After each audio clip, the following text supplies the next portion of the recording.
सांगली साताराच्या बाबत जे काही आता आता शेवटचा दिवस हो. आहे अर्ज काढण्याचा, आपले उमेदवार देखील या ठिकाणी सांगलीमध्ये आहेत, तर त्या अनुषंगानं कशा पद्धतीनं आता पुढची रणनीती असणार आहे? कारण शिवसेनेचे प्रमुख सांगली जिल्ह्यामधले माननीय तानाजीराव पाटील साहेबांनी अध्यक्षांनी त्या ठिकाणी अर्ज भरलेला आहे.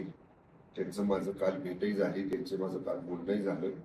त्यांना माननीय मुख्य नेते पक्षाचे आणि राज्याचे उपमुख्यमंत्री आदरणीय एकनाथ शिंदे साहेबांच्या कडचा निरोप मी त्यांना दिलेला आहे की आपल्याला युती धर्म पाळायचा आहे आणि अर्ज माघार घ्यायची 3 वाजता शेवटची वेळ आहे.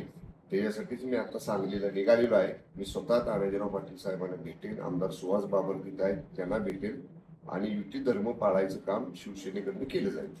साहेब, साताऱ्याच्या बाबत जे काही मागे घडामोडी झाल्या होत्या त्यानंतर जरा थोडासा पहिला टप्पा हा पूर्ण होऊ द्यात आज माघारीचा.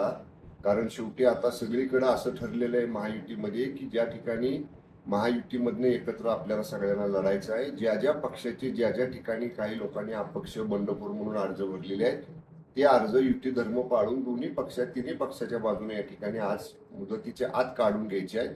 ती जबाबदारी सांगलीची माझ्याकडे असल्यामुळं मी आता सांगलीला जातोय. सातारच्या बाबतीत निश्चितपणे एकदा अर्ज माघार झाल्यानंतर मग आम्ही सगळेजण बसून चर्चा करू.